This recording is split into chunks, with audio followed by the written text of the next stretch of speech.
Twitter Spaces is being weaponized by white supremacists, conspiracy theorists, and other extremist groups, according to researchers.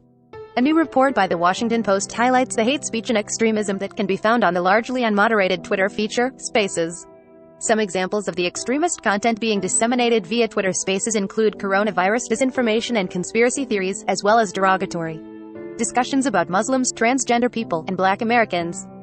Twitter Spaces is the social network's newish built-in audio feature, allowing users to host live conversations with other users, basically an audio-only live stream where Twitter users can either just listen in or volunteer to take part in the discussion too.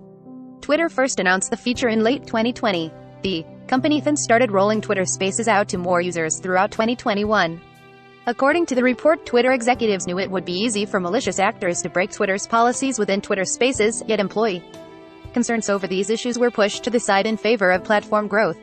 To be fair to Twitter, these issues exist in the online audio space as a whole. Unlike written content, real-time audio moderation technology is in the very early stages. For now, audio moderation largely relies on users reporting prohibited content or human moderators listening to the content.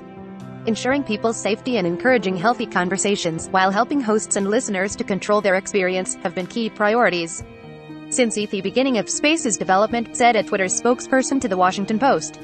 We're exploring avenues in this regard, but it's not something that we have available at this time. Clubhouse, the standalone mobile audio platform that Twitter Spaces was seemingly inspired by, also faced similar issues when they blew up in popularity.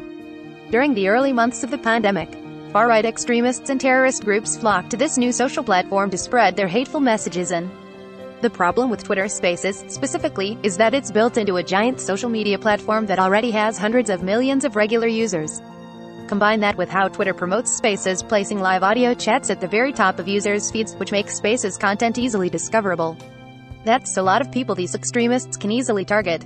Currently, Twitter records all Spaces chats and temporarily saves them for the purpose of moderation.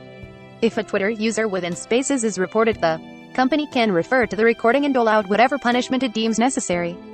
Twitter Spaces certainly has its fans. It's a unique social feature and I have heard praise about it from other users, personally.